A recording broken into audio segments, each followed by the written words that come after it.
Do you struggle with your deadlift form? Do you find it really tricky to figure out how to properly hip hinge? If so, this video is for you. Okay, so a proper hip hinge looks like this. That's it. Okay, it looks relatively simple, but again, very easy to get wrong. So for your setup, you want to start with your feet about hip distance apart. Feet are parallel here. And while we're warming up, while we're practicing, you can just cross your arms at the chest or clasp the hands in front of you. You're going to soften your knees and send your hips back like you're touching an invisible wall behind you. See how my back is nice and flat and I'm not craning my neck. I'm keeping my eyes focused right down at the floor. My chest is open here, and then I squeeze my glutes and I press it through. Okay, that's really it. So from here to here, here to here. Now notice when I go back, my knees are soft. I'm not locked out. That is one style. You'll see people at the gym, or maybe you've done this before, where people keep their legs locked out. There's a couple problems with that. One, a lot of people don't have the hamstring flexibility to be able to do that with straight legs. Secondly, you're not going to get the full engagement of the hips or the glutes if you keep your legs locked out.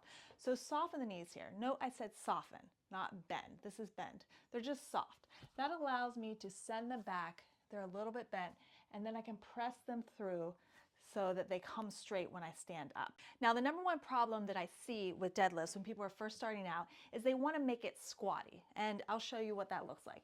So they'll start to send the hips back, but then they'll bend the knees and the hips will drop.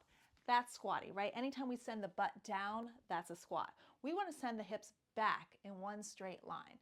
So you just want to go like that, not like this. This is a squat.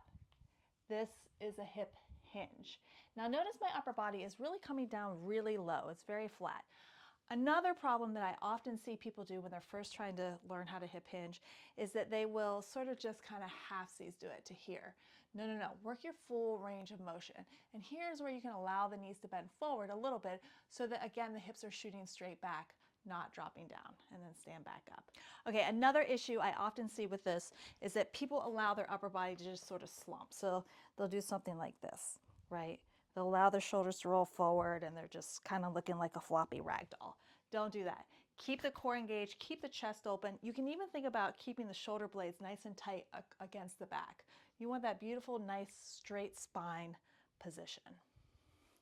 Once you've got that pattern down, you can start adding weight to this. So I've got a set of light dumbbells here. You can start with those or whatever you've got.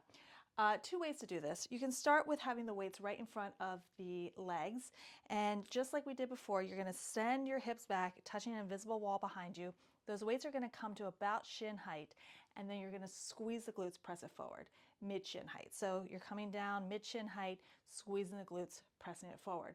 That's your standard deadlift form. Okay, a variation on that is your suitcase deadlift. That's where you hold the weights off to the side. The pattern does not change though. Hips go straight back, back stays nice and flat, knees are soft, you squeeze it, you press it through. Okay, so once you've got the deadlift pattern down, you've got your hip hinge on lock, you can start to play around with kettlebell swings. Now, note, I have a full video on how to perfect your kettlebell swing. So if you're questioning that at all, please go watch that video after this. All right, here we go. So kettlebell swing, same exact thing. You might have your feet a little bit wider for this though. I like to turn my feet out a little bit for a kettlebell swing. And then you start with a swing through the legs, and then you bring that kettlebell up to chest height. Note how my hips are still going back. They're not getting squatty. My upper body is still coming forward. My back is still flat, but I am using power through my hips. So that squeeze that we do when we do a deadlift comes into handy with these kettlebell swings as well. Okay, I think that's enough of those. So there you have it. That's your basic hip hinge pattern. You've got it now. You can always rewatch this video as many times as you need and practice along with me until you feel confident in your hip hinge. Once you've got that, you can start adding weight to it, going up until you find a weight that thoroughly challenges you, and then you can move on to kettlebell swings if you so desire. My name is Jessie Barton. Please be sure to like and subscribe. I am dropping new content absolutely every single day, and I'll see you real soon.